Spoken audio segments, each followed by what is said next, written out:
हम लोग आयुर्वेद की 6 घटक की बात कर रहे हैं।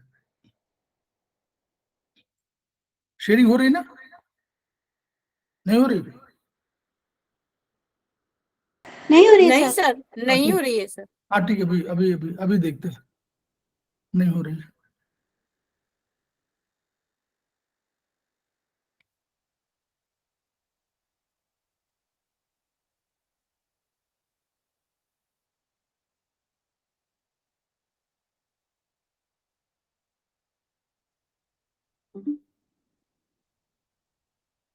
हो रही?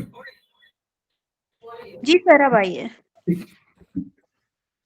तो हम लोग आयुर्वेद में जब बात कर रहे हैं तो 6 घटक की बात भी कर रहे हैं। तो हमारे यहाँ देखिए, आयुर्वेद ने रोगों की बात किया कि रोग क्या है। तो उन्होंने रोग कहा कि 2 तरह के रोग हैं। एक तो निज रोग, उनके वात पित्त कफ 3 चीजें थे। हम शुरुआत कर रहे हैं ताकि तो ये बाद में है, बाद में भूल जाएंगे। तो आयुर्वेद में जो कहा कि आपके जो रोग हैं वो 3 प्रकार के रोग होंगे। एक प्रकार के रोग हैं जो वात पित्त कफ को प्रभावित कर रहे हैं, तो ये निज रोग कहे जाएंगे। निज रोग, निज। दूसरे रोग क्या होंगे? आगंतुज आगंतुज रोग होंगे। आगंतुज रोग क्या होंगे? जैसे आपको ट्रॉमा हो गया, कहीं आप गिर पड़े, कोई एक्सीडेंट हो गया, तो इस तरह का जो रोग होगा वो आगंतुज रोग, क्योंकि आ गया, आकस्मिक रूप से आया है। और तीसरे जो होंगे वो मानस रोग होंगे, जो मन से संबंधित रोग होंगे। तो शारीरिक और मानसिक रोगों के समुदाय को उन्होंने बताया 3: निज रोग, आगंतुज रोग और तीसरा आपका मानस रोग। 3 रोग हुए। उसी तरह उन्होंने जो पुरुष की जब व्याख्या किया था कि खाद्य चेतना षष्ठा धातु पुरुष स्मृत है, तो कहा जब इनकी बात किया कि ये पुरुष क्या है, तो वो पुरुष माने सबकी बात कर रहे थे। तो वो पुरुष में जो उन्होंने कहा कि पुरुष की 3 ही इच्छाएं होती हैं। उनकी इच्छाओं को उन्होंने 3 भागों में बांटा। पहली भाग क्या होती है कि अपने प्राण की रक्षा करें। हर आदमी चाहता है कि भाई कोई संकट हो तो मेरे प्राणों की रक्षा हो।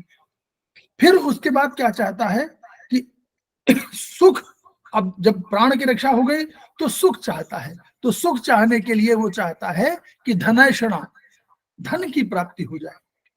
क्यों? धन एक माध्यम मानता, वो भी मानता है माध्यम है, लेकिन उस माध्यम के माध्यम से वो मानता है कि हम सुख प्राप्त कर सकते हैं। नेचुरली सुख तो धन से ही प्राप्त हो सकता है, आनंद अलग चीज है। तो सुख की प्राप्ति करनी हो, सुख शरीर का सुख है, तो सुख है वो धन से प्राप्त होता है। तो वो उन्होंने कहा धनेषणा। और तीसरा फिर कहा जब इनको प्राप्त हो गई तो भारतीय दर्शन का सिद्धांत था, तो उन्होंने कहा कि परलोकैषणा, यानी अब हम चाहते हैं कि परलोक में जब जाएं तो हम बड़े वहां भी प्रसन्न रहें, जैसे प्रसन्न यहाँ हैं वैसे ही प्रसन्न वहां भी रहें। ये 3 इच्छाएं उनको कही। हम लोग अब शुरू कर रहे हैं आगे।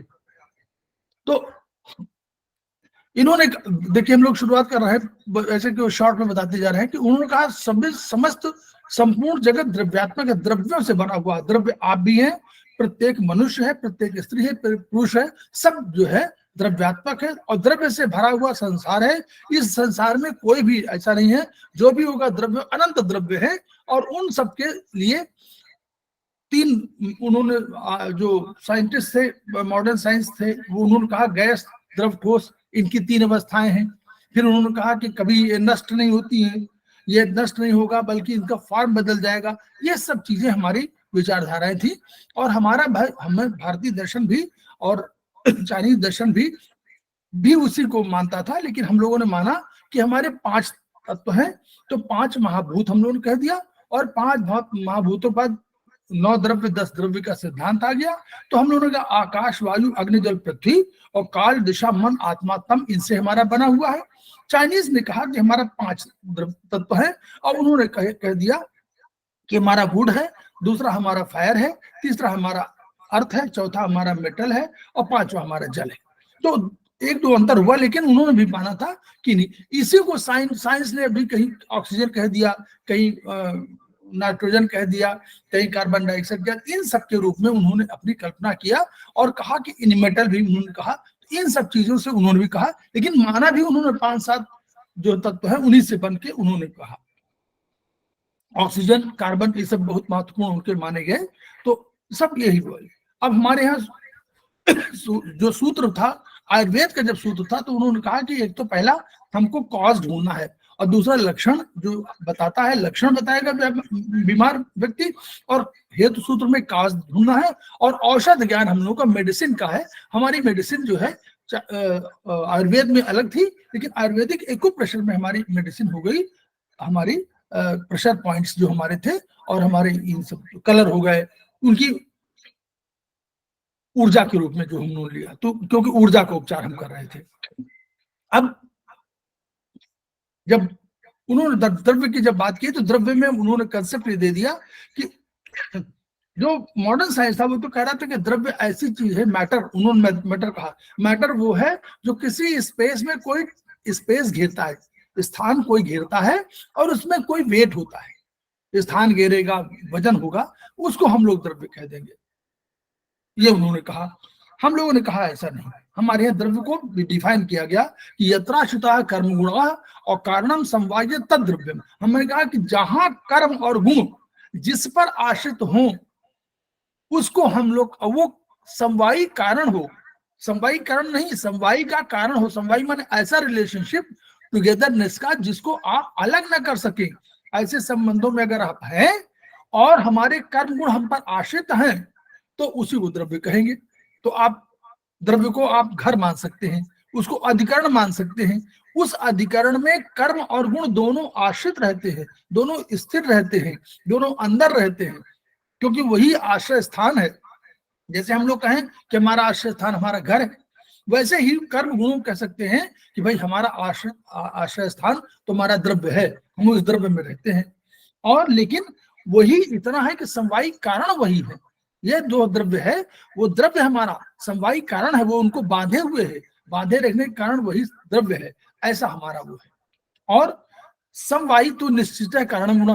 फिर गुण की बात जब कही, तो उनका समवायी भाव से वो भी रहता है द्रव्य में, वो भी तो द्रव्य में रह रहा है गुण, लेकिन वो कह रहा निश्चेष्ट है, होगा तो वो भी उससे बंधन बंधा हुआ है, लेकिन वो कोई मूवमेंट नहीं करता, वो कोई चेष्टा नहीं करता, स्थिर है, द्रव्य के अंदर स्थिर रह रहा है। और लेकिन उस जो द्रव्य की पहचान है, उसके लिए वही गुण कारण बन जाएगा। अगर आप बहुत अच्छा वक्ता है, तो ये वक्ता होना जो आपका है गुण, ये द्रव्य की वजह से है ना। तो भाई गुण के कारण है, मतलब द्रव्य जो है, द्रव्य में गुण रहता है, तो ये वक्ता होना जो है, ये गुण है आपका, और ये द्रव्य में रहेगा, लेकिन इसी के वजह से पहचान है आपकी। आप अनुशासित हैं, तो ये अनुशासन जो है वो आपका गुण है, और इसी की वजह से आपकी पहचान है कि वो बहुत अनुशासित है। आप बहुत अच्छे व्यवहार में है, तो आप कहेंगे बहुत अच्छे व्यवहार करते हैं, ये आपका गुण है और ये कारण है, और इसी कारण की वजह से आप द्रव्य की पहचान है। फिर उन्होंने 10 द्रव्यों की बात की है। खादिन्य आत्मा मन कालो दिशत द्रव्य संग्रह और सेंद्रियम चेतनम द्रव्यम निरंजम अचेतनम। कहा कि जो द्रव्य है, आकाश वायु अग्नि जल पृथ्वी काल दिशा मन आत्मा तम, तम भी जोड़ दीजिए, तो ये कहा कि द्रव्य संग्रह है, लेकिन वही द्रव्य को हम कहेंगे चेतन। चेतन द्रव्य उसी कहेंगे जिसमें इंद्रियां होंगी, क्योंकि इंद्रियों के बिना जो मन है और आत्मा है, आत्मा बिना मन के कहीं नहीं एग्जिस्ट कर सकता, क्योंकि मन जो है, मन के माध्यम से वो बात करता है, सारी इंद्रियों से बात करता है मन के माध्यम से, मन ही उनसे बात कर सकता है। मन को सीईओ मानिए और उसको अध्यक्ष मान लीजिए। तो चीफ एग्जीक्यूटिव अधिकारी के रूप में मन हो गया, और अध्यक्ष के रूप में हो गया हमारा आत्मा। आत्मा बिनु पग चलई सुनई बिनु काना, और कर बिनु कर्म करे विधुनाना, और आनंद रहित सकल रस भोगी, और बिन बानी बक्ता बढ़ जोगी। कोई बोलता नहीं, न बोलता है, न चलता है, न कुछ करता है, वो सब दृष्टा है, केवल देखता है। तो वो मन से बात करता है, मन उससे बात करता है। तो मन और आत्मा दोनों एक साथ रहेंगे, जब भी रहेंगे। अब द्रव्य तभी होगा चेतन जब इंद्रियां होंगी, और उन इंद्रियों के माध्यम से ही मन का संपर्क होगा, और तब आत्मा का संपर्क होगा। जिसमें चेतना, जिसमें इंद्रियां नहीं है, उनको हम लोग कहेंगे अचेतन है। तो इस रूप में डिफाइन कर दिया उन्होंने, सब डिफिनेशन सबके दिए हुआ है। फिर द्रव्य भेद हुआ कि द्रव्य को भेद कहें, तो उनका कारण माने, कारण द रीजन, रीजन क्या है कारण और कार्य दो चीजें हुई, जो रीजन है वो कारण है, और जो द्रव्य जो कार्य है वो रिजल्ट है। तो ये कार्य है, ये कारण है। अगर मुर्गी से अंडा उत्पन्न हुआ तो यानी अंडा कार्य हुआ और मुर्गी कारण हुआ। तो उसी रूप में कहा कि कारण द्रव्य और कार्य द्रव्य। तो इसमें हमारे कारण तो वही थे, इन्हीं से हम जिससे निर्मित कहा कि आकाश है, वायु, अग्नि, जल, पृथ्वी, काल, दिशा, मनात्मा, इन्हीं से हमारा बना हुआ है, इन्हीं से सारा द्रव्य जो है निर्माण हुआ है। अब कार्य द्रव्य में दो भाग कर दिए, चेतन अचेतन। हमने कहा ना ऊपर चेतन अचेतन। तो अचेतन में कौन कौन हुआ? अचेतन में दो भाग हो गए। एक प्राकृत हुआ जो प्रकृति से है, जिसको प्रकृति ने बना दिया, कुछ बनाया नहीं किसी ने वो, और जिसको हमने कृत्रिम, हमने खुद बना दिया, मनुष्य ने बना दिया, किसी व्यक्ति ने बना दिया, वो कृत्रिम हो गया। तो प्राकृत और कृत्रिम दो उसके रूप हो गए। फिर चेतन में दो तरह के हो गए। एक चेतन अंदर से चेतना है लेकिन बाहर से नहीं दिखाई पड़ रही है। जैसे हमारे बसु साहब ने यहाँ बोस साहब ने वहां सिद्ध कर दिया था कि वृक्षों में भी चेतना है। तो वो जो चेतना था वो उन्होंने स्पेशली एक मशीन बना दिया, उस मशीन से उन्होंने कहा कि देखिए चेतना है, और बहुत सी चेतना है। सूरजमुखी का फूल चेंज हो जाता है, आप उसका दिशा परिवर्तित कर देता है सूर्य सूर्य की दिशा में। बहुत सी चीजें हैं जो किसी की वजह से ही उनमें चेतना, मतलब वो फलते हैं फूलते हैं। उन सबको अंतः चेतन कहा गया कि अंदर से चेतन है लेकिन बाहर से नहीं प्रस्तुत होते।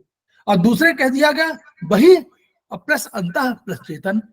तो बाहर मन बही माने बाहर, अंतः माने अंदर से चेतन है, दोनों चेतन जो है वो उनको कह दिया गया। तो अंतः चेतन में क्या कहा? वनस्पति कह दिया गया। वनस्पति कहा गया, उनको कहा गया जिसमें फूल नहीं होंगे सीधे फल आएंगे।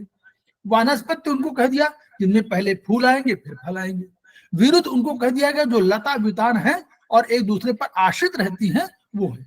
इसमें बहुत सी ऐसी होंगी जो अपना ही फल ना होकर के बल्कि दूसरे से पदार्थ लेती हैं, भोजन।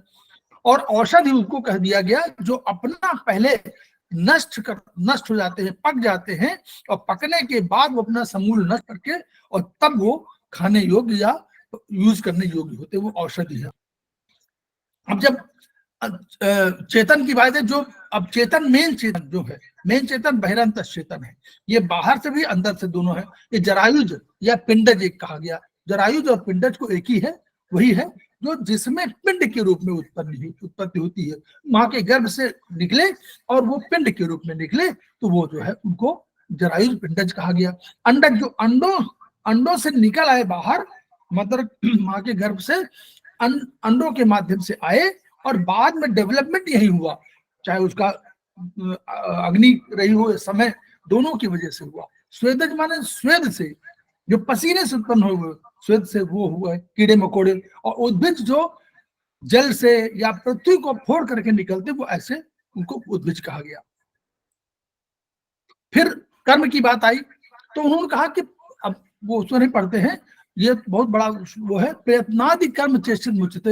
इन्होंने कहा कि प्रयत्न से जो प्रयत्न है और जिसमें चेष्टा हो वही कर्म है। ये कर्म क्या है?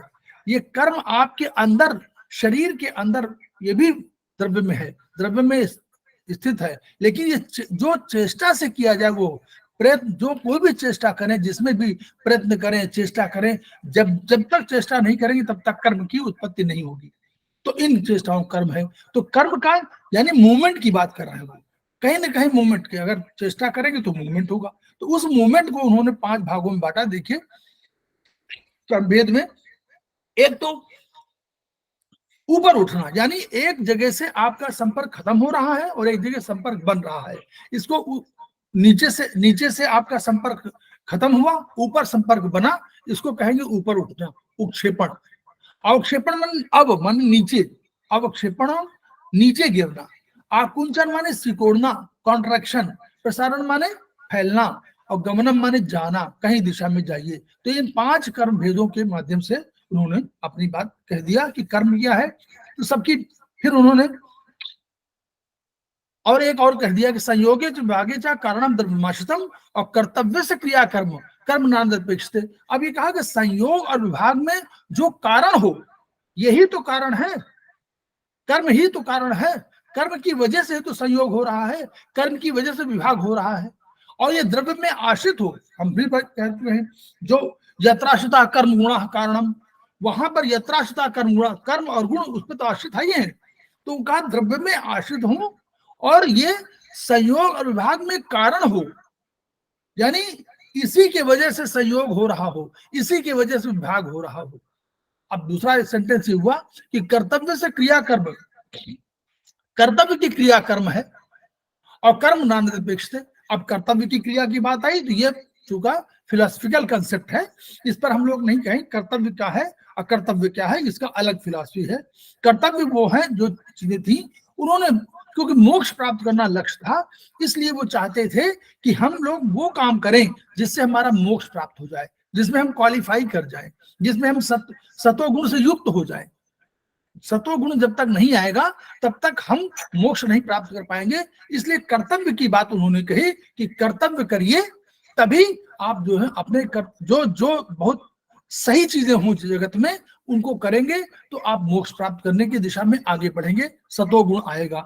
तो उस इस फिलॉसफी की वजह से उन्होंने कहा, लेकिन हम लोगों ने कहा कि नहीं, अगर हम उसको कहते हैं कि अपने थेरेपी में बेस रहते हैं तो हम लोग आयुर्वेदिक एक्यूप्रेशर में इसको इस तरह विवेचना कर सकते हैं कि जो क्रिया सामान्य रूप से शरीर के डेवलपमेंट के लिए होती है वो कर्तव्य की क्रिया है, और जो नहीं होती वो अकर्तव्य है।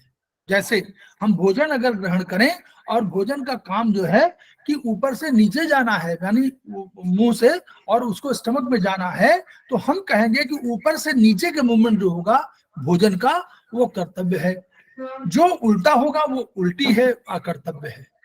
ठीक, चिकित्सा के दृष्टिकोण से ये आयुर्वेदिक एक्यूप्रेशर में माना जाएगा, लेकिन आयुर्वेद में ये नहीं माना जाएगा। आयुर्वेद में तो वहां कहेंगे ना, वो धर्म के इन सब के लक्षणों की बात करते हैं, वो धर्म से के अनुसार आचरण करने की बात करते हैं। वो कहते हैं कि धृति है क्षमा, दमो संयम, शौच, मिंद्री निग्रह और धीर, विद्या, सक्त, क्रोधो, दशकम धर्म लक्षण।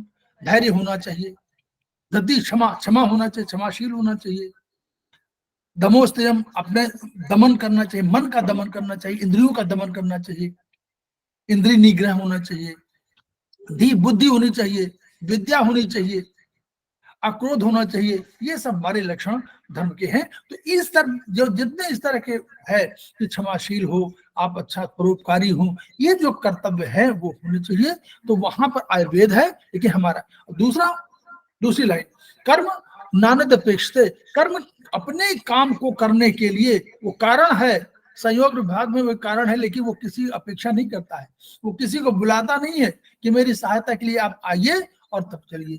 तो ये जो है उनका लक्षण है। ठीक, तो ये उसका है कि भाई वो अपेक्षा नहीं करता, वो अपने आप मूवमेंट करता है।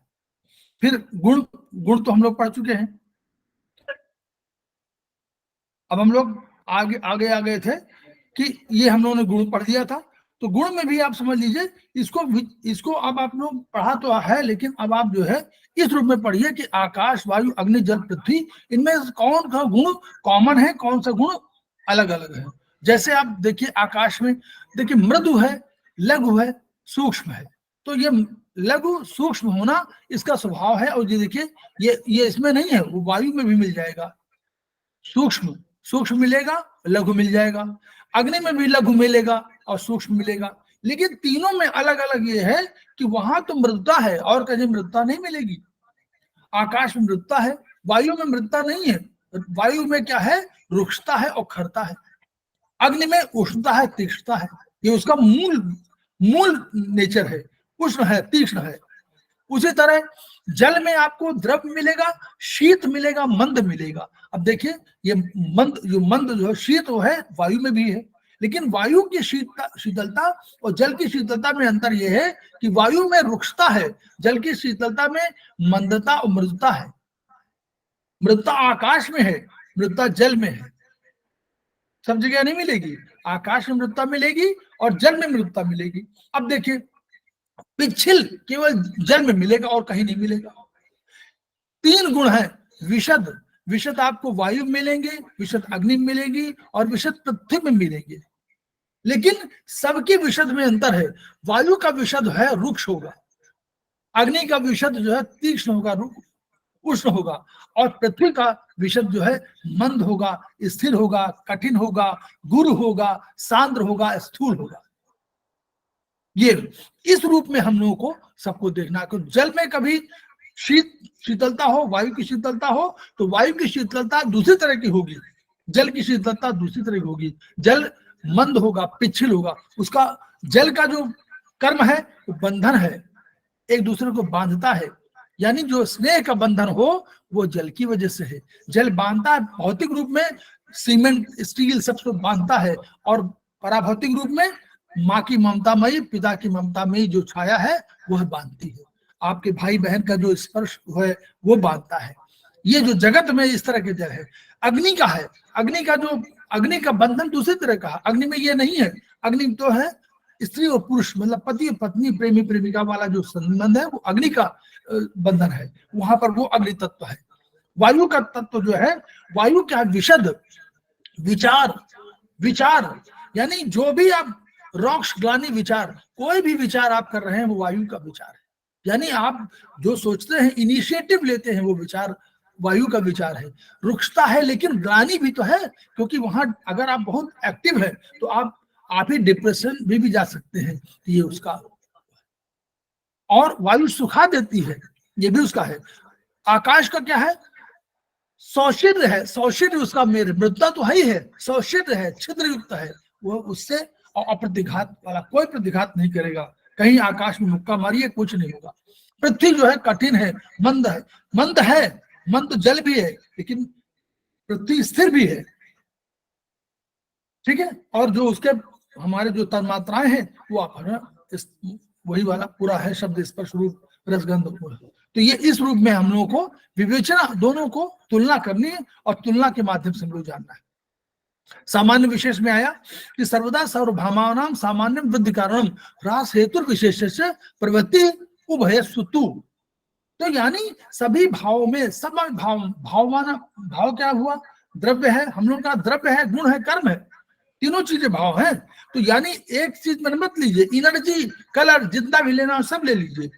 सर्वदा सर्वभावानां सामान्य वृद्धि कारणम, उसकी एनर्जी भी आप जोड़ लीजिए, उसका कलर भी आप जोड़ लीजिए, तो कलर भी हमने कहा हुआ है तो उसकी विशेषता है। तो ये सभी भाव में, यानी द्रव्य, गुण, कर्म, कलर, एनर्जी, सब उन भावों में सामान्य होगा तो वृद्धि हो जाएगी। अगर ब्लैक में ब्लैक लगा देंगे तो बढ़ जाएगा, ब्लैक में ब्लैक बढ़ाएगा। तो और ह्रास अगर करना हो, घटाना हो किसी को, तो विशेष की उत्पत्ति होनी चाहिए। और यह प्रवृत्ति उभय सुतु, दो तरह की प्रवृत्तियां हैं, और इन प्रवृत्तियों का ऐसा ऐसा ये रूप है, इन्होंने ये कहा। सामान्य क्या कर रहा है, सामान्यम एकत्व कर्म, एकता लाता है, और विशेष जो है अलग अलग करता है। तो जब कभी, अब ये सब जगत में जितने भी एनर्जी है, जगत में जितने भी द्रव्य हैं, जगत में जितने पुरुष हैं, जितने भी जगत में जीवनधारी हैं, जितने चेतन अचेतन कोई भी है, सब कोई सामान्य नहीं है, सब विशेष है, सब में विशेषता है, सब अपना अपना गुण रखते हैं, सबके अपने अपने गुण कर्म है। द्रव्य में जो गुण और कर्मों से पहचान है द्रव्य की, तो गुण और कर्म दो के मिलते ही नहीं है, इसलिए सभी विशेष हैं। लेकिन इस विशेषता के संबंध में हम लोग कैसे जाने, कैसे जानते हैं, तो उसके लिए हम लोगों ने कहा कि ये सामान्य भाव लाने के लिए था कि इसको परिमाप कैसे हो, इसको संख्या में कैसे बद्ध किया जाए। तो इस रूप में करने के लिए सामान्य की अवधारणा आई कि कुछ चीजें, कुछ विशेषताएं जोड़ ली जाए, जिनमें हम देखें कि एक तरह है तो हम उसको मान ले एक है। तो हम लोगों ने कहा कि अनाज कई है, गेहूं भी है, जौ भी है, चना भी है, सब सारी चीजें हैं। तो हम अगर कहें कि अगर गेहूं को और सबको एक अनाज के रूप में रख दें तो भी बन जाएगा, लेकिन जब कभी हम बात करें गेहूं की और अलग की तो दोनों अलग हो जाएंगे, लेकिन अनाज की बात करेंगे तो गेहूं चना सब एक साथ हो जाएगा। उसी तरह हम लोगों ने कहा कि जो दो पैर से चल रहे हैं वो अधिक इंटेलिजेंट है, तो उनमें उनको हम लोग मान लिया कि पुरुष, मानव, और उनको कह दिया कि जो इनसे नहीं है वो पशु कह दिया गया।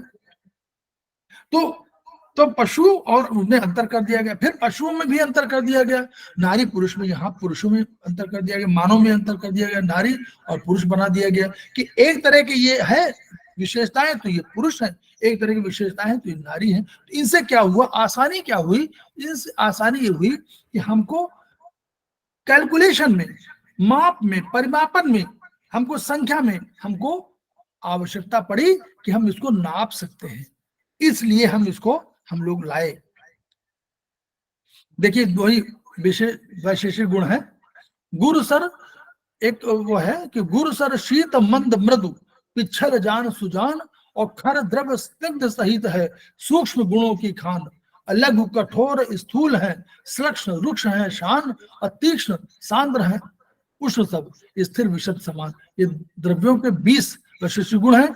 मैं सबको भेज चुका हूं पहले भी, तो इसको आप उसको पढ़ लीजिए, अगर वो याद कर सकते हैं तो वो याद कर लीजिए। फिर द्रव्यों के सामान्य गुणों में युक्ति को हम लोगों ने आकाश से जुड़ा हुआ, ये भी नोट कर लीजिए, कहीं आगे मिलेगा कहीं ना कहीं, शायद सेमेस्टर 3 में मिले। युक्ति उपाय जो है वो उसको आकाश से जोड़ा हुआ है, पर दूर इसको हम लोगों ने तम के साथ जोड़ा हुआ है, आत्मा के साथ हम लोगों ने अपर को जोड़ा हुआ है, संयोग के साथ हमने जोड़ा जल को, जल जोड़ता है, संख्या के साथ जोड़ा हुआ है हम लोगों ने काल को, अभ्यास के साथ जोड़ा हुआ दिशा को, पृथकत्व तो अलग करना वायु के साथ जुड़ा हुआ है, विभाग हम लोगों ने अग्नि के साथ जुड़ा हुआ है, परिमाप हम लोगों ने पृथ्वी के साथ जुड़ा हुआ है, और संस्कार हम लोगों ने जुड़ा हुआ मन के साथ। ठीक, ये हो गया। तो अब हम लोग इस पर आ गए थे 20 वैशेषिक गुणों की।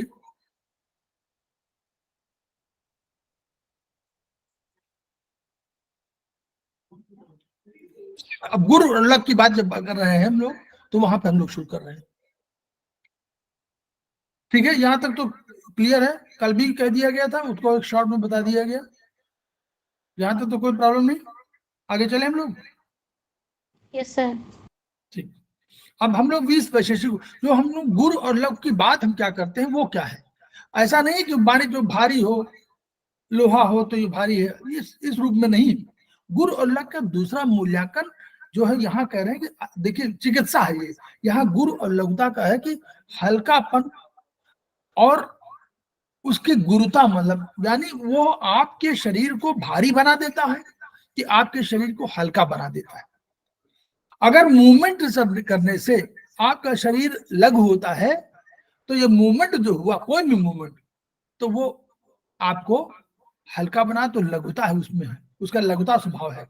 और कोई गुरु, कोई ऐसा भोजन या कोई ऐसा अभ्यास या कोई ऐसा मूवमेंट या ऐसा कोई व्यायाम जो आपको गुरु बनाता हो, मोटा बनाता हो, वो गुरु कहलाता है। तो इस रूप में है। तो यहाँ चूंकि उन्होंने गुणों की व्याख्या पदार्थ के संबंध में की थी, तो उन पदार्थों का यहाँ पर है कि जो गुण हल्के और भारी के मापदंड न होकर के, बल्कि जो उसके अंतर्निहित हल्केपन, भारीपन, अंतर में क्या करता है, वो चीजें आपको कम खाने से अधिक प्रभाव देता है या अधिक खाने से कम प्रभाव देता है, ये विशेषता है।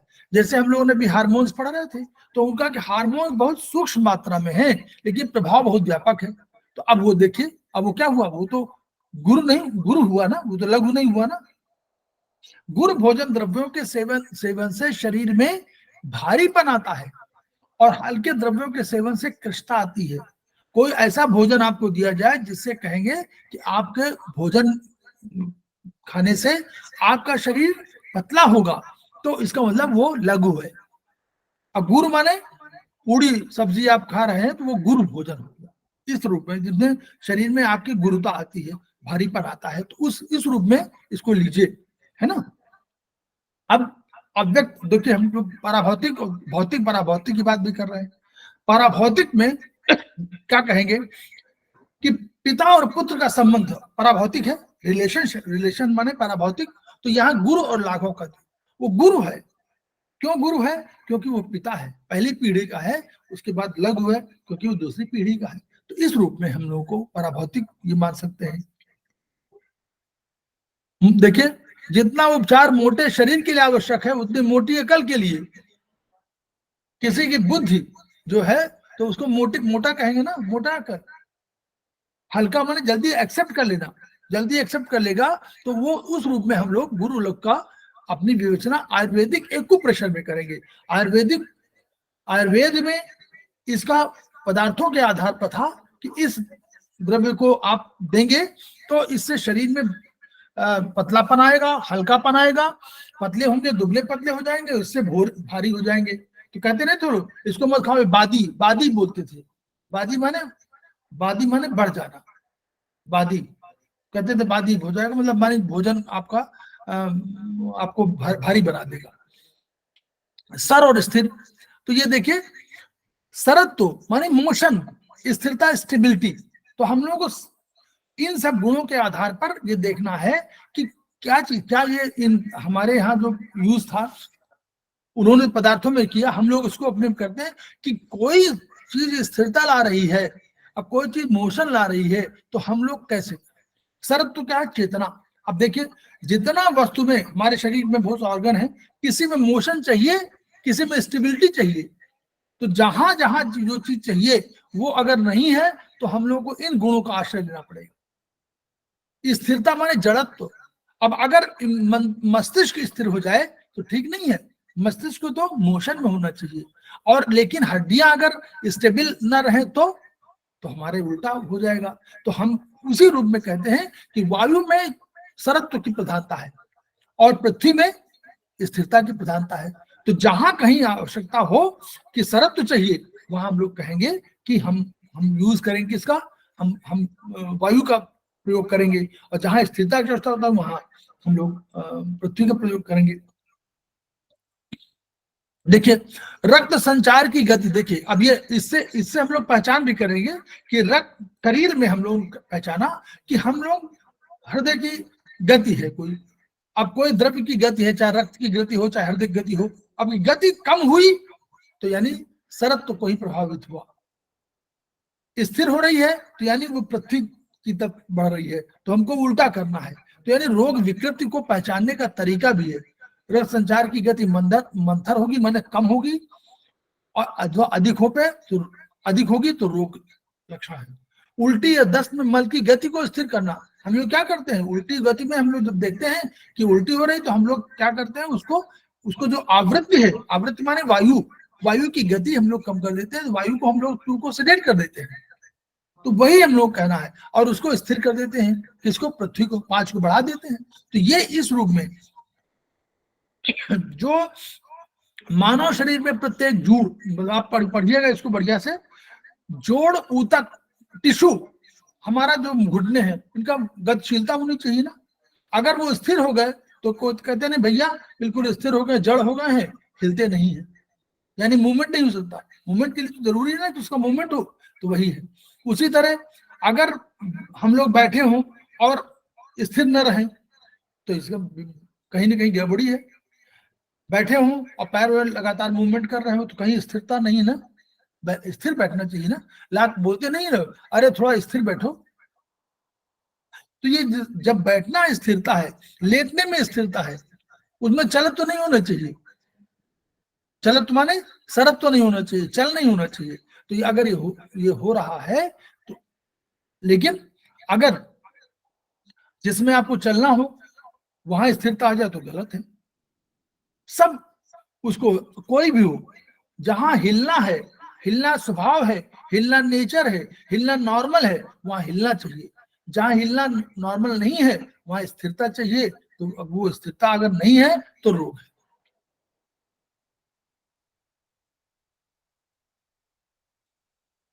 शीत और उष्ण, अब शीत उष्ण क्या है, कोई चीज हम लोग शीतलता उष्णता का बहुत बढ़िया बताया था तिवारी जी ने।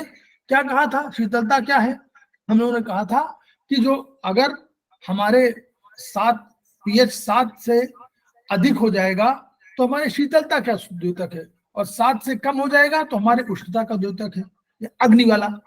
तो अग्नि वाला जो pH, अगर हमारे pH घट रहा है यानी pH कम हो रहा है, 7 से कम हो रहा है, तो इसका मतलब हमारे शरीर में उष्णता बढ़ रही है, और अगर हमें शीतलता है तो शीतलता बढ़ रही है। तो इसलिए इस रूप में भी हमको इससे देखना है कि हम लोग क्या ट्रीटमेंट करें। तो अब देखिए अम्लीय, एसिडिक और क्षारीय एल्कलाइन है, जो शीत और उष्ण सर गुणों का रूप है। सर इस पीएच का पता कैसे लगेगा? हाँ? पीएच का पीएच पता कैसे लगेगा? पीएच जी तो जब आप टेस्ट कराएंगे ना, तो आपको जहां जहां वो आप टेस्ट कराएंगे तो मालूम हो जाएगा कि आपका शरीर के गर्मी बढ़ रही है। तो गर्मी बढ़ना मतलब पीएच बढ़ना। अगर पानी कम पी रहे हैं, इसीलिए पानी पीने की बात करते हैं ना, कि पानी पिएंगे तो जैसे आप कहें ना कि बहुत गर्मी अंदर से लग रही, तो गर्मी अंदर से होने का मतलब है कि आपका पीएच ही घट रहा है। अगर गर्मी अधिक लग रही है शरीर में, तो इसका मतलब पीएच घट रहा है, शरीर में अग्नि बढ़ी हुई है। पानी कम पिएंगे तो अग्नि बढ़ेगी सामान्यता। अच्छा, होता क्या है, आप गए और आपने 2 गोलगप्पे खाए, यहाँ तक तो चलिए ठीक हो गया, उसमें आलू ही था, आलू है, और कोई वो है, चाहे बेसन हो चाहे कुछ हो, लेकिन जो बाद में आपने जो मांगा कि 1 कटोरी दे दीजिए भैया, वो जरा हमको पानी दे देना। अब 1 गिलास पानी आपने पी लिया, वो 1 गिलास पानी पूरा उष्ण है, वो जला रहा है ना, वो आपको समझ में नहीं आ रहा, किसी को समझ में नहीं आता वो अब उनका जब 1 गिलास पी लिया, भैया भैया एक थोड़ा सा और भी दे दो, 2 गिलास आपने पी लिया, आपने एसिडिटी बढ़ा दिया। तो ये बैलेंस करना है। चाट, अचार, मुरब्बा, अचार है तो अचार का यूज करिए, ऐसा नहीं है कि नहीं करना चाहिए, सब स्वाद करने चाहिए। अचार का यूज करें एक नियमित मात्रा में, कम मात्रा में, क्योंकि यहाँ पर वही है ना, आप आगे पढ़ेंगे लघु व गुरु, उसका प्रभाव बहुत व्यापक है। वो लघु नहीं है, वो गुरु है। काली मिर्च गुरु है। काली मिर्च, आप 1 काली मिर्च खा लीजिए, देखिए कितनी अग्नि है। तो ये स्वरूप में कहा कि एसिडिक, ये रिपोर्ट में आ जाएगा, ये आप जब पीएच का कराएंगे तो वो भी आ जाएगा कि हाँ शरीर में ब्लड में कितनी उष्णता है, वही तो है। ब्लड का टेम्परेचर कितना होना चाहिए, ब्लड में कितनी वो अम्लीयता होनी चाहिए, क्षारीयता होनी चाहिए, सब मालूम हो जाता है। तो लेकिन हम लोग टेस्ट इसका सब लोग नहीं कराते नॉर्मली, लेकिन वही सब मालूम पड़ता है कि कहेंगे हमको गर्मी बहुत लगती है, तो आप समझ लीजिए उष्णता बढ़ी हुई है, तो पीएच बढ़ने लगता है, घटने लगता है। पीएच घटने का मतलब एसिडिक और बढ़ने का मतलब क्षारीय। तो शरीर का में 2 लोग हैं पित्त वाले, और मेरा बड़ा वाला बेटा वात कफ वाला है, हाँ और मैं कफ वाली हूँ। हाँ, तो मेटल लोग कहते हैं, लेकिन मेटल मेरे को नहीं लगता कि मैं मेटल वाली हूँ। हाँ, तो 3-4 पे सिडेट करिए। 3-4 अगर जहाँ पित्त बढ़ा हो वहां 3-4 सिडेट करना पड़ेगा, पित्त को सिडेट कर दीजिए। और पित्त को सिलेक्ट करने के लिए 2 चीजें हैं, या तो 1-2 बढ़ा दीजिए, या 5-6 बढ़ा दीजिए, 4-5 बढ़ा, वो 5-6 बढ़ा दीजिए। जब 3-4 सिलेक्ट करें तो या तो 1-2 टोन या 5-6 टोन।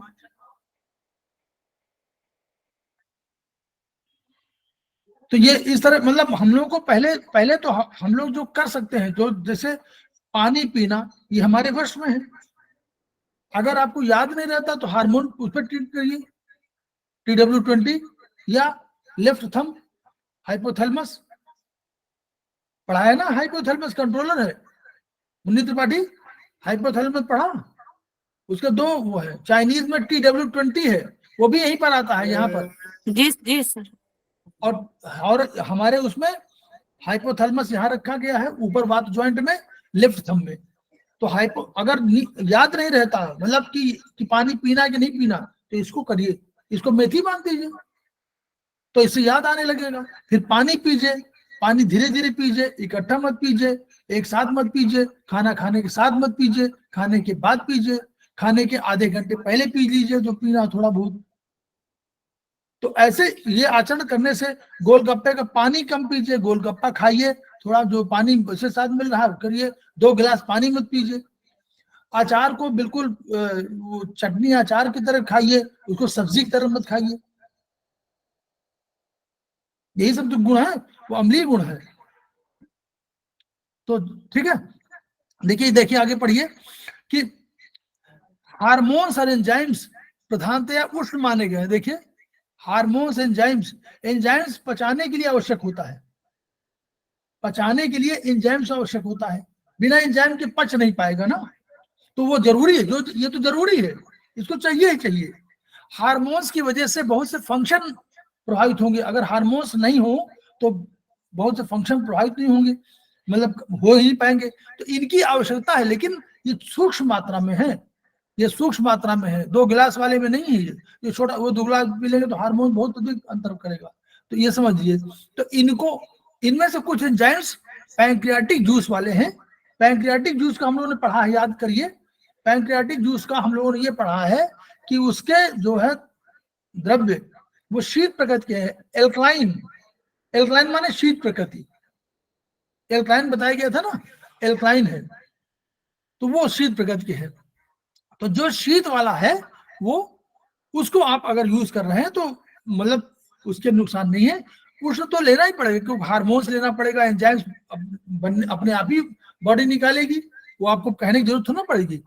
तो इसलिए संतुलन करना है, हम लोग बैलेंस की बात करते हैं, तो आयुर्वेदिक एक्यूप्रेशर में या एक्यूप्रेशर में हम लोग बैलेंस की बात करते हैं।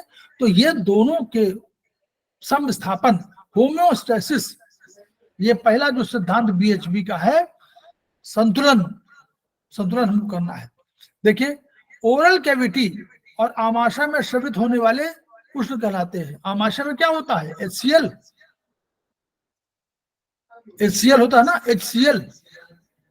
तो HCl में pH उसका होता है, जब खाना निकलता है पूरा भोजन, तो उसका होता है 1.2 pH।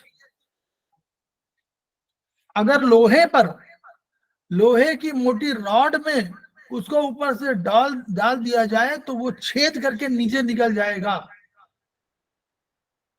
इतने हाईली कंसंट्रेशन का होता है। तो आपको ओरल कैविटी में अगर ना हो, अम्लीय ना हो, तो जो बैक्टीरिया हम मर नहीं पाएंगे।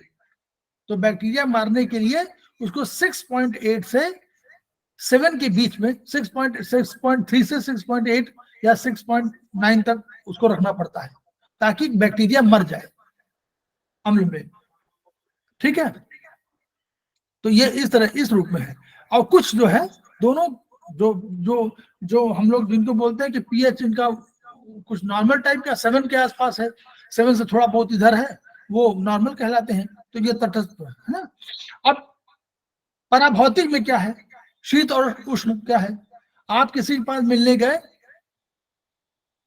तो आपने लौट के बताया कि बड़ा गर्मजोशी से मिला, तो ये उष्ण व्यवहार बढ़िया होता है। गर्मजोशी, हाथ मिलाया, बढ़िया से बैठाया, उसने कहा बैठिए। और एक बुआ के आए, उनका बस आपने देखा, उनका आइए बैठा दिया, और बस चुपचाप वही बैठे हुए हैं और आप भी बैठे हुए हैं, तो ये शीत व्यवहार है। वो चाह रहा है कि भैया आप चले जाए, जितनी जल्दी जाना हो चले जाइए, तो शीत व्यवहार, इसको शीत व्यवहार कहेंगे। ऐसा व्यवहार पसंद नहीं होता है, तो व्यवहार में उष्ण नेचर होना चाहिए। गर्मजोशी से मिलिए, हाथ मिलाए तो देखे नहीं, प्रधानमंत्री मोदी जो है 5-5 मिनट हाथ मिलाते रहते हैं, पूरा हिलाते रहते हैं। ये दिखाना भी है, देखिए, नहीं कि आपके अंदर हो, दिखाना भी है कि आप गर्मजोशी से मिल रहे हैं, और आप बड़े अंदर से गर्मजोशी में हो, बड़ा वो हो, लेकिन बाहर से बोल ही नहीं रहे हैं, बाहर से बता ही नहीं रहे हैं, तो कैसे मालूम पड़ेगा। वो नजूमित हो ना, वो जान जाएगा, ज्योतिषी नहीं जान जाएगा क्या बहुत बहुत गर्मजोशी से मिल रहा है। तो ये गर्मजोशी चाहिए, ठीक है। बात में गुस्सा करना गुस्सैल स्वभाव का है, ठीक है। तो ये जो है गुस्सैल क्रोधी स्वभाव जो है अच्छा नहीं है ना, ये उष्ण स्वभाव है ना, ये उष्ण स्वभाव है। और नारी पुरुष के आपसी संबंध में शीतलता है तो गलत है, वो भी गलत है। जहां जो गलत है वहां लिखा हुआ है, वहां शीतलता नहीं होना चाहिए। वहां शीतलता, ये स्त्री पुरुष माने जो है वो, ये प्रेमी प्रेमिका और हस्बैंड वाइफ के रिलेशंस की बात कर रहा है, उसकी बात वो कर रहा है। ये जो है वो स्त्री पुरुष मत मानिए, सामान्य उसमें नहीं, तो ये हो, ठीक है। तो ये इनको हम लोग, इनको भी चेंज करते हैं, ये हमारा वो है स्निग्ध रुक्ष। अब देखिए, अब आपको देखा गया और आपकी त्वचा देखी गई, तो उसने कहा भाई त्वचा बड़ी रूखी है, तो वो रुक्ष हो गया। और उनका त्वचा बड़ी स्निग्ध मुलायम है, तो वो स्निग्धता, तो यानी स्निग्ध होता चाहिए, स्निग्ध होना चाहिए, रुक्ष नहीं होना चाहिए नॉर्मली। तो वही कह रहा है कि भौतिक रूप में त्वचा जो है वो स्निग्ध होना चाहिए, और अगर रुक्ष है तो गलत है। उसी तरह पराभौतिक में क्या है, पराभौतिक में रुक्ष अच्छा होता है। एक बार कह देता है वो चापलूस नहीं होता, चापलूस आदमी होता है बड़ा स्निग्ध, चिकनी चुपड़ी, आप बोलते नहीं कि उसने 1 घंटा बैठाया, खूब चिकनी चुपड़ी बातें किया, और जब हमने काम की बातें कही तो वो बिल्कुल नकार गया। और एक दूसरा आदमी है, उसने कहा कि आपने कहा कि हमको पैसा चाहिए, तो उसने कहा कि देखिए आप 10,000 रुपये मांगने आए हैं, हम आपको केवल 2,000 दे पाएंगे, क्योंकि पता नहीं आप लौटा पाएंगे नहीं लौटा पाएंगे, तो हम केवल 2,000 देंगे। उसने साफ साफ तो कह दिया, लेकिन उसने दे भी दिया। तो उसका व्यवहार वृक्ष जरूर है, लेकिन वो सही व्यवहार है, चापलूसी नहीं दिखा रहा है। ठीक है। अब जोड़ों में विद्यमान द्रव साइनो फ्लूइड स्निग्ध की श्रेणी में आता है। अब ये अगर नहीं हुआ तो ये चिकना नहीं रखेगा तो आपका मूवमेंट नहीं हो पाएगा, पैरों का, जोड़ों का मूवमेंट नहीं हो पाएगा। तो अगर खटखट की आवाज आ रही है तो यानी स्निग्ध नहीं रहा, तो हमको स्निग्धता वाला पॉइंट जहां भी है वहां बढ़ाना पड़ेगा, ये इस रूप में। अब अगर वो स्निग्धता नहीं हुई तो रुक्षता होगी, मन सूखेगा, आंतों में गुड़गुड़ाहट होगी, कब्ज होगा। हम लोगों को चिकित्सा में जब कभी हो तो इनके आधार पर भी अपनी दृष्टि हमारी जानी चाहिए कि हमको कौन सा प्रयोग करना है। यही गुण कर्मों की बात हम कर रहे हैं ना, गुण कर्मों पर हमको तय करना है। खर्च लक्षण दोनों गुण चिकनाहट और खुरदरापन पैदा कर देते हैं। खरता, सक्षता, चिकनाहट माने सक्षण, खर माने खुरदरापन।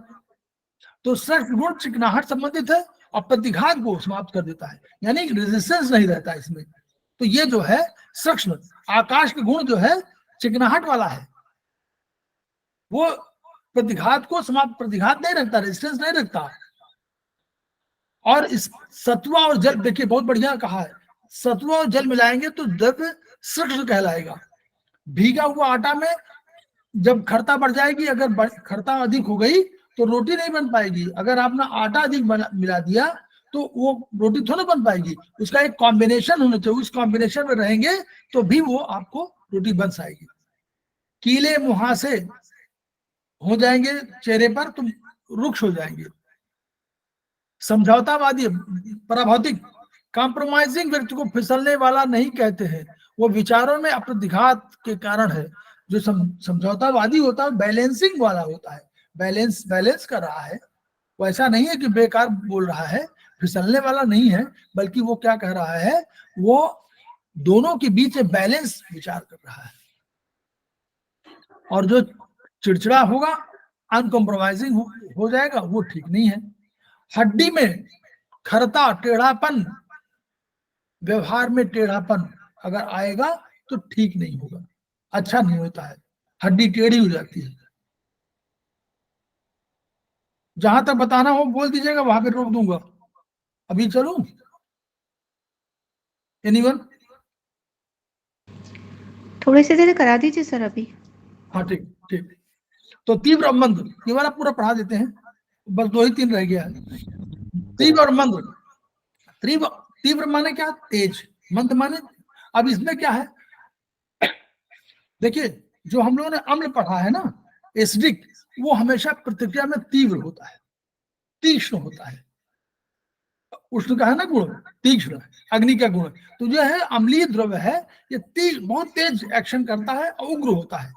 क्षारीय क्रिया को मंद करता है, क्षार जो है मंद करता है। तो यह जो क्षारीय, कौन सा आपका रिलेशनशिप है, अगर आपका अम्लीय है शरीर का, उसमें तो तेज एक्शन होगा। इसीलिए मेटाबॉलिज्म कैटाबॉलिज्म जो होता है, आपको जब कभी भूख अधिक लग रही है तो इसका मतलब मेटाबॉलिज्म तेज हो रहा है आपका, तो तुरंत भूख लग रही है। और जब मंद है तो आपका भारी हो रहा है शरीर, क्योंकि आपको भूख नहीं लगती, क्योंकि आपको भूख लगी, वो बाहर पच नहीं पाई, वो शरीर में अंदर रहती है तो मोटापन हो जाता है। ये उसका अर्थ है। रसायनों की उग्रता के कारण त्वचा में प्राय खुजली की, अगर अगर कोई ऐसा रसायन आप लगा दें तो उससे खुजली हो जाएगी, क्यों? वो अग्नि वाला गुण है और खुजलाते खुजलाते हाल बेहाल हो जाए, तो क्रिया को मंद करना आवश्यक है। तो ये ऐसे ऐसे में हमको मंदता के लिए जो भी कोई है रसायन हो, चाहे हमारा इसमें यहाँ कोई हो, मंद करने का जो गुण हो, जो मंद हम जानते हैं, कहीं जल मंद करता है, कहीं हमको पार्थिव मंद करता है, हमको मंद वहां मालूम है, इनसे हम तुलना कर रहे हैं कि ये इसमें हम कौन सा तत्व बढ़ाया जाए। तो देखिए लिखा हुआ ना कि अगर कोई खुजली बहुत हो रही है तो अग्नि को घटा दीजिए और जल के विद्युत को बढ़ा दीजिए, तो अग्नि मंद कर देगा और ये इसको तो वो ठीक हो जाएगा। स्थूल सूक्ष्म, स्थूल सूक्ष्म माने क्या हुआ? सूक्ष्म माने सूक्ष्म और स्थूल दोनों का समवाय है, प्रत्येक द्रव्य है, सब में कोई एलिमेंट सब में होता है। अब हम लोग क्या है कि शरीर तो हम जैसे माने पूरा हम द्रव्य में बात करें तो शरीर हमारा स्थूल है और आत्मा हमारा सूक्ष्म है। आत्मा प्रत्येक द्रव्य चैतन्य का चैतन्यता उसी की वजह से है। लेकिन आकाश का देखिए ना, आकाश कितना वो है, कितना प्रसार है उसका, तो ये जो है लेकिन उसमें चैतन्यता सूक्ष्म है, चेतना सूक्ष्म है, जिसका प्रसार बहुत अधिक है, स्थूल है। इस देखने में उसमें जो चेतना है वो कम है। भौतिक स्थूल है, पाराभौतिक सूक्ष्म है। अगर भौतिक की और पराभौतिक की तुलना करें तो भौतिक तो बहुत चूंकि स्थूल है और सूक्ष्म के रूप में पराभौतिक है। तो यहाँ उसमें करना है कि जब त्वचा का, अगर हम पराभौतिक, जब त्वचा के रोग का उपचार करना है तो आकाश के भौतिक स्वरूप का उपचार होगा, और आकाश के पराभौतिक स्वरूप का उपचार करना है तो आकाश महाभूत के गुण और लक्षणों के आधार पर करना होगा। यानी हमको हमेशा ये ध्यान रखना है कि सूक्ष्म और स्थूल का कहाँ यूज करना है, तो वो धीरे धीरे समझ में आने लगेगा। ये उस गुण के आधार पर पहचान की बात हम लोग कर रहे हैं कि हमको ये समझ में आ जाए कि ये गुण का अर्थ क्या है, तो हम लोग जब कभी यूज करना चाहेंगे तो हम लोग इसको यूज कर लेंगे। फिर आ जाएगा पिछिल विशद, दो ही रह गया है। और आयुर्वेदिक मत के पिछिल माने, पिछिल विशद माने क्या? जल और पार्थिव। देखिए पिछिल विशद हम लोगों ने देखा था, जल में क्या है? पिछिल है, और विशद में भी पार्थिव, विशद में भी है, विशद भी है उसमें, और विशद है पार्थिव में, अग्नि में और वायु में, तीन में विशद है। तो इसमें क्या ये कह रहे हैं कि पिछिल का है या तो जल में मिलेगा और विशद आपको मिलेगा पार्थिव में, विशेष रूप से पार्थिव में मिलेगा क्योंकि उनमें प्रधानता। तो अब छिद्र से स्रवित, देखिए हमारे पोरस जो निकलते हैं तो कुछ पिछिल होंगे और विशद गुण युक्त होंगे। विशद का देखिए व्यापक अर्थ है, विशद का अर्थ यह भी है कि साफ, ट्रांसपेरेंट और पिछिल, लेकिन विशद और बड़ा है, फिर भी यहाँ पर चिकित्सा के लिए है। नाक से छींक के दौरान जल की युक्त छींके स्वस्थ, अगर जल आ रहा है नाक से तो ठीक है, नाक से जल थोड़ा सा आ रहा है तो ठीक है, लेकिन अगर वो पिछिल होने लगे तो यानी कोई बीमारी घर कर रही है। ठीक, आंख से जल और म्यूकस के रूप में निकलता है।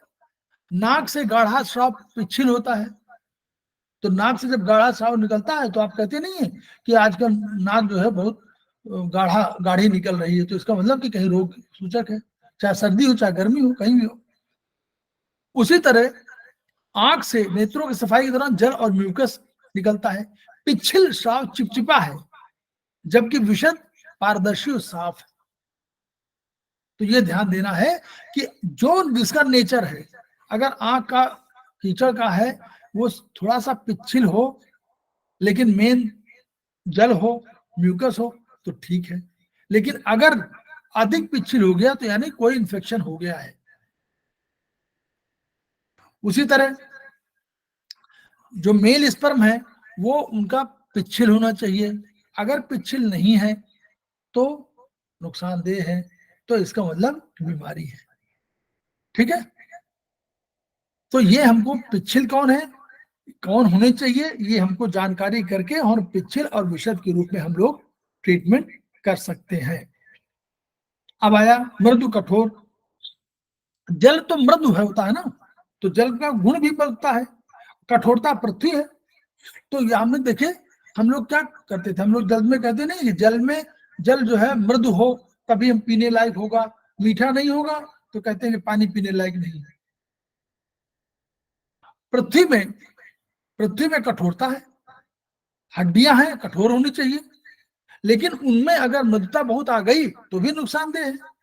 बैलेंस होना चाहिए ना, छोटी बड़ी हड्डियां ये पार्थिव रूप में है, लेकिन ये कठोर होनी चाहिए। लेकिन 30, जैसे उसमें कहते हैं 30% जल है और 70% आपका पार्थिव है। तो अगर 30% जल बढ़ गया तो हड्डियां कमजोर होने लगेगी, ऑस्टियोसिस बढ़ेंगे, ऑस्टियोपोरोसिस हो जाएगी। तो दोनों का बैलेंस होना चाहिए। तो ये, तो उसमें हम लोग बढ़ाते तो हैं, कहीं जल बढ़ाते हैं, कहीं हम लोग कठोरता बढ़ाते हैं, पार्थिव बढ़ाते हैं। द्रव सांद्र, द्रव जो है देखिए, एक नॉर्मल जो द्रव है उसमें जो है, उसमें जो बताया नहीं था कि अधिक मूवमेंट जिसमें होगा वो द्रव होगा, और सांद्र माने जैसे जैसे उसमें कुछ मिलता जाए तो मिलावट होती जाएगी, वैसे सांद्रता उसको हो जाएगी। और ये फिजिक्स के हिसाब से आप कहेंगे कि उसको घनत्व, डेंसिटी उसकी बढ़ने लगेगी। तो जो डेंसिटी है, जैसे मान लीजिए रक्त की डेंसिटी जल से अधिक होनी चाहिए, ठीक है, जल हमारा जो है उसका घनत्व नॉर्मल होता है 1 माना जाता है, जल से अधिक घनत्व होना चाहिए तो ठीक है, लेकिन बहुत अधिक होने लगे, गाढ़ा होने लगेगा तो भी नुकसानदेह है, तो वो द्रव सांद्रता आने लगेगी।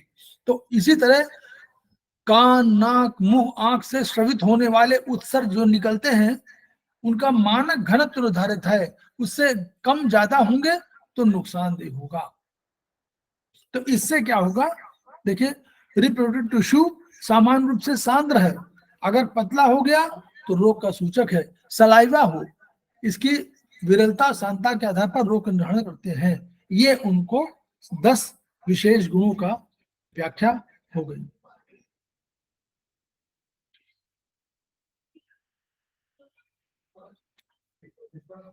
आप लोग एक बार और पढ़िए तब, क्योंकि अगर मान लीजिए पहले आप लोगों ने, होता क्या ये चैप्टर कोई पढ़ता होता नहीं है नॉर्मली,